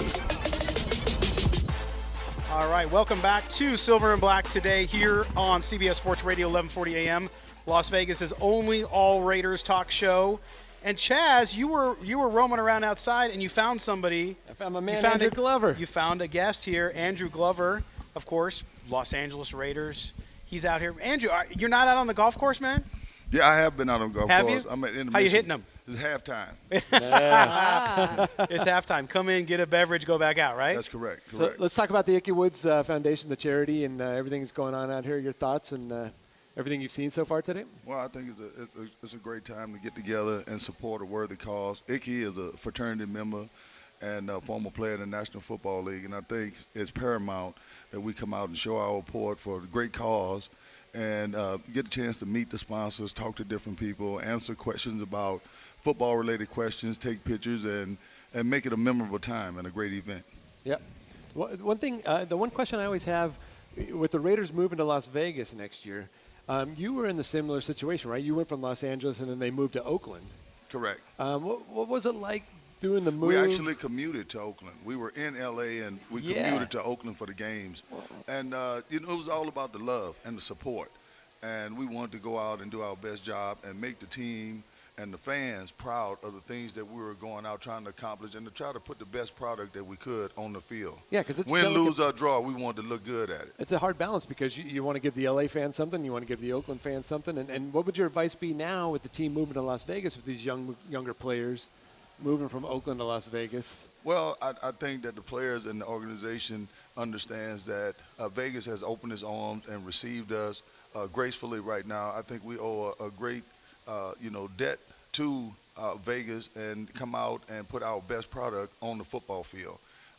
We are mobilizing people into the community and making ourselves, available and talking to people and making sure that not only are we here to play football, but we're here to help to build our brand and support the local community as well. Yeah, and the Raiders have. They've been out full force in the community for over a year now. They're just everything we've seen. 2 years, yeah. Yeah, it's been incredible. That's our job. It comes with the territory. Yeah, we're not just football players. We're role models to a lot of people, and a lot of people look up to us. Yep. We love our fans, and we want to get and stay as close to them as possible because they give us the fuel to go out on the field and try to accomplish great things each and every day, each and every year. Yeah. Now, Andrew, let's talk a little bit about Raiders football. Starting the season tomorrow night against your favorite team, the Denver Broncos. Yeah. Them and the Chiefs. Is that a jab at me? That's a jab. Good No, one. no. I'm bleeding slowly. Give me a Band-Aid. But this team, the way Mike Mayock and John Gruden have rebuilt this team, there's a lot of excitement around it. Offensively, of course, you added some great pieces. Josh Jacobs at running back.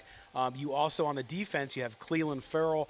You have the second-year players, Arden Key. These guys look like they're going in the right direction. What do you expect out of this team, being around and being at alumni events? What's your feel for 2019? Well, my feel is that we're getting our house in order. And in order to put the best possible product on the field, we need to have the stability in our house, and the focus, and the determination to go out and do great things. We realize that without our fan base and without the support of Las Vegas, then we can't accomplish the things that we really want to accomplish. So Las Vegas has made the commitment. Oakland has made the commitment for years. LA has made the commitment to years. It's our job to make a commitment to the people that made that commitment to us to go out and do our very best work each and every day and put the very best product we can on that football field and go out and fight like hell and try to get the victories. Yeah. That's just the bottom line. All the media attention, all the sideshows, all of that business right there is not what's indicative of what we want to bring to Las Vegas. So everybody is not cut out to be a Raider. So if you're not cut out to be a Raider and you don't want to be a Raider and don't want to be in that uniform and be committed to excellence, then it's not the place for you. Yeah. Yeah, when you talk to other players from other teams, there really is something. The more I'm around you guys, the more I spend time around alumni and see how active you are, to see how you're welcomed and still part of the organization. What do other players from other teams come up to you, and are they amazed as we are when we look at it from the outside? Yeah, they are. I think we're a model to a lot of the other people in the NFL because Al Davis held us in such high regard and gave us the very best materials we needed to go out and be successful. And he treated us like first class. So that's our job to reciprocate that to other people. So other teams around the NFL, we are a model of success to them. Although it has not translated into victories in recent years, we are still committed to doing that. And that's what kind of karma we're trying to put out there. And we're trying to keep positivity on the team. We do not want exclusivity, and we do not want in team members. We want to function as a team and function as a wave, and we feel like that's the best way to get to the top and to stay back on top. Yep. Great point. No, that's great. And have you had a chance yet to go over and take a tour of the stadium and all of that? And what are your thoughts about that? I have that set up coming up good. in the near future. I have not had an opportunity. I'm excited about it, but I'm not as excited as a lot of other people because I'm usually the one on the football field. Right. So I got to get, I don't know what happens outside the stadium, and basically all the side shows and the tailgating and all that. I'm not a privy to how all that partying is going on. When I'm a part of the team and the organization and when I'm on that football field, it's my job to focus on executing and playing the role that I need to play to help my team get a win. most important thing. And notice that I didn't say anything about individual accomplishments or achievements. The very first thing I want to do is be able to execute a play that we've practiced on in practice to be able to put our team in a position to make a big play or to win a game. Yep, it's a great message. No, that's fantastic. Now, you're out here again. We're talking to Andrew Glover, former Raider. Andrew, you're here for the Ickey Woods Charitable Foundation, or the Javante Woods Foundation for Childhood Asthma. Talk to us a little bit about what else you're up to. What are you doing these days besides having the Raiders have you be an ambassador and run around and do all of that? Well, I'm a life skills presenter. After my football career was over with in the NFL, I was a business owner with Sonic Drive-In, a national franchise in Houston, Texas, for 10 years. So I left football and converted to the to real world and started and did it in the business world, totally away from football. So I wanted to transition in that and be an example for the guys coming behind me.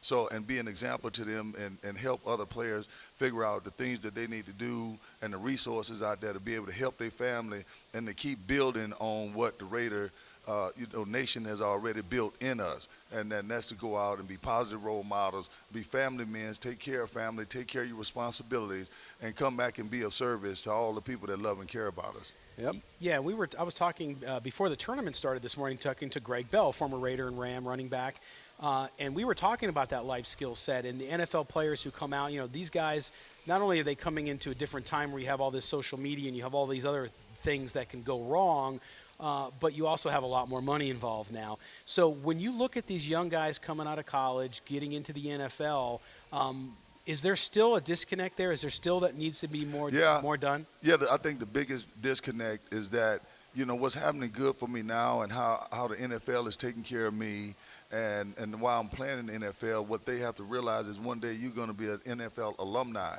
And some of the same things that you're going to go through, we have some players that have paved the way that can, also let you know what it's going to be like after football, the things you need to avoid, the preparation process, how to, stay and keep a family together. If you want to convert into business opportunities, the different resources we have available to guide these guys. If you have different things that you need to get your disability and, concussion has been in all this, the former players know the template for all that, and I feel like it's our job to come back and embrace those younger guys when they start getting to the end of their career, when they come out, and to be there and to support them and to help them keep building on what they've already built. So a lot of them really don't understand that at the particular time, because you're playing, you're making money, and you get special preferences. You're not in the real world. Once you convert into the real world, then you have to find out what I need to do to make sure that I can come out and prepare and take care of family and run a household and run businesses and convert all the, the competitive spirit that I had on the football field into the real world and still be a productive citizen. That's right. Andrew Glover, former Raider, of course, out here at the Ickey Woods Celebrity Golf Tournament. We thank you for spending time with us. We look forward to seeing you more here as the team comes to Las Vegas. I will be coming back. I have been working closely with the Raider organization in order to be in a position to help them in anything they need to do in the community, around town, in Southern California, in Northern California, and in Vegas now. I owe a debt of gratitude to those people, and I'm going to live probably the rest of my life being of service to those same people and making sure that we enhance the brand and, make everybody proud. Amazing. That's great. Thanks, Andrew. Andrew, Really thank you for joining us. And again, Andrew Glover, former Raider, out here playing golf. We appreciate you spending the time here with us on the Silver and Black today. Yeah. All right, go Raider. That's right. All right, well, it's time for us to step aside for a break. When we come back, we'll close out the show with Lindsay's Lowdown. You're listening to the Silver and Black today here on CBS Sports Radio, 1140.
Giants.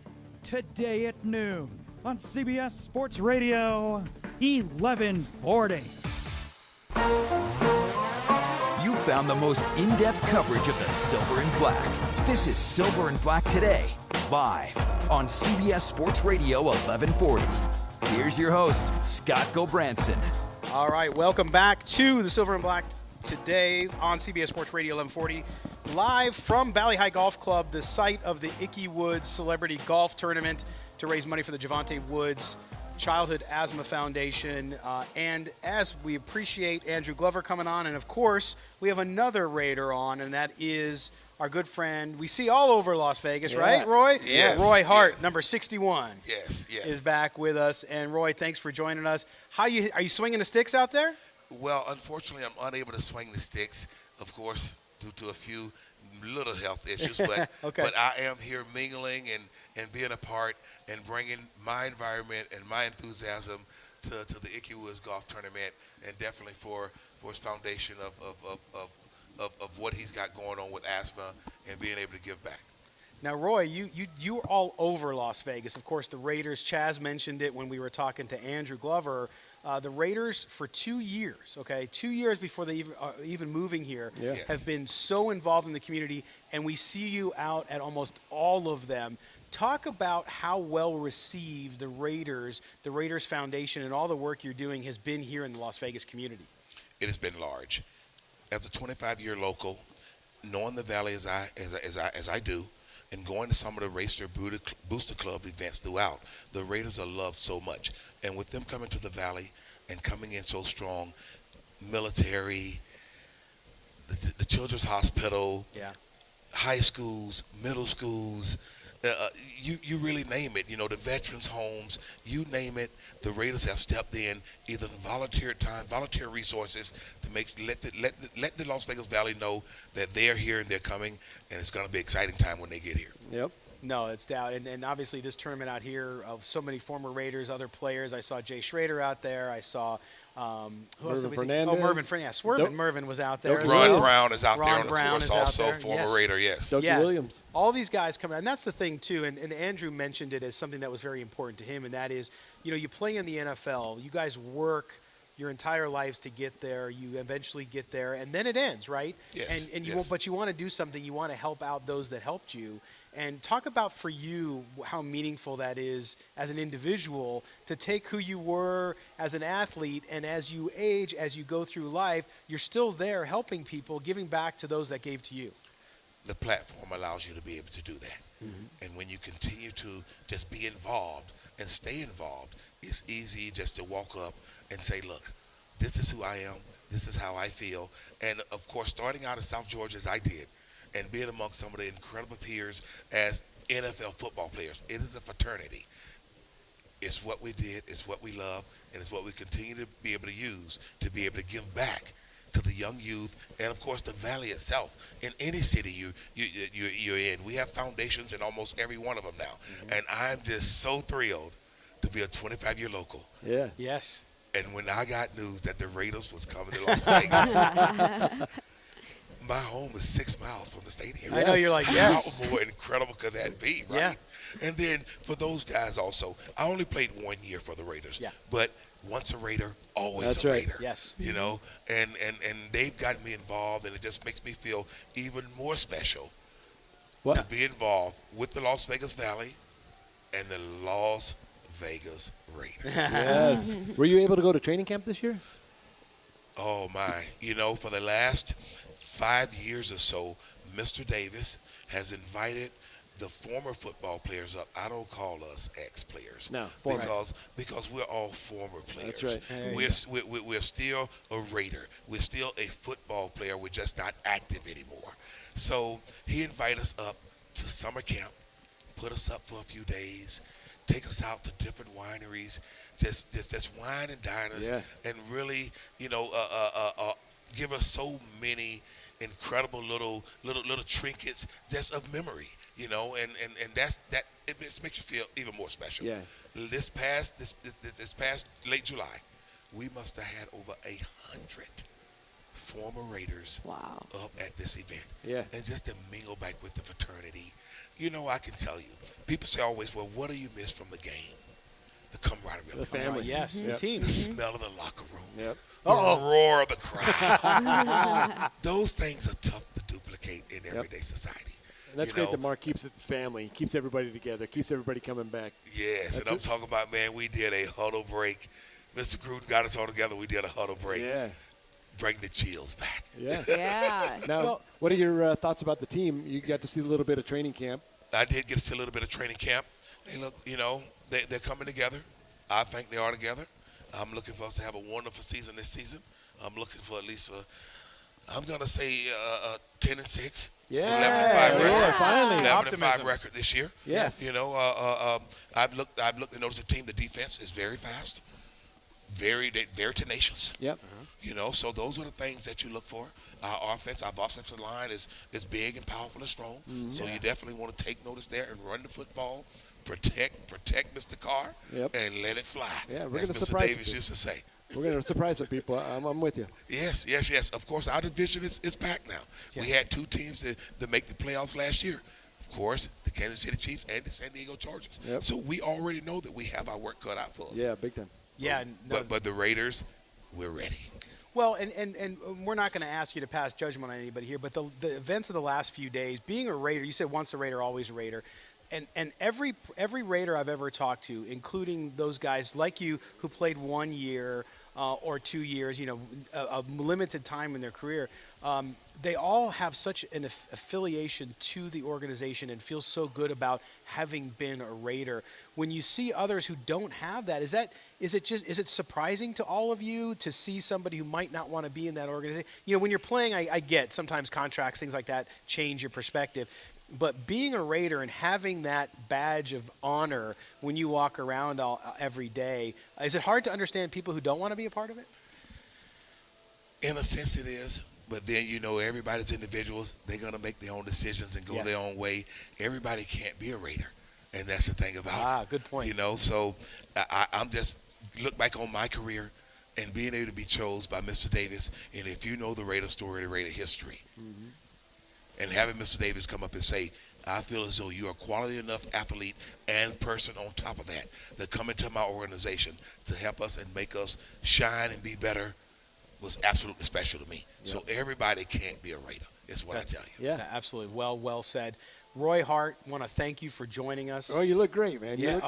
This guy's. Oh, are you kidding me? Yeah. He's having a great time. He needs to work me out. But Roy, thank you, and we will see you everywhere because you are everywhere in Las Vegas, and we certainly appreciate your commitment to our community and all that you do. And thank you for coming out and supporting Ickey's tournament today as well. Absolutely. It is absolutely fantastic. It is for the kids. Come on. Yep. It's a foundation that's giving back, of course, to a cause that affects every single one of us. Somewhere in our life, some one of us has someone, a cousin, a sister, a brother, aunt, uncle, that has dealt with this bad of asthma. Yep. And, of course, we can do anything to prevent it in any way to save lives.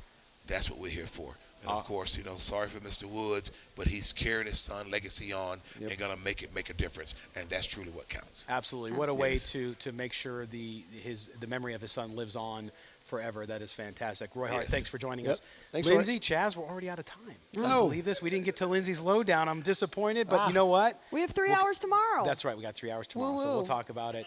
Again, I want to thank everybody here with the Ickey Woods Celebrity Golf Tournament. Cheryl Burnham Thornton, thank you so much for having us out here. And thanks to Ickey and all the players who came in. And Chaz and Lindsay, as always, a pleasure to be with you guys and working with you guys. And we will be back with you next week here on the Silver and Black Today on CBS Sports Radio. Again, a couple things we want to remind you. Tomorrow, 3 p.m., the Rotation, Great American Pub. Paul Ihander, Lindsey Brown, and myself will be kicking off the early Monday Night Football game from 3 to 6 p.m. As well. And don't forget, we will be doing this show live from London in October, just about a month away from now, here on CBS Sports Radio. So don't do it. Check out silverandblacktoday.com as we get rolling into the Raiders season tomorrow night. You want to thank a couple people back. Colin Pucciarella, our engineer, back in the studio. Mark Bonilla, our executive producer on site here at Valley High. We'll talk to you guys next week. Until then, may the autumn wind always be at your back. Take care, everybody. Yeah.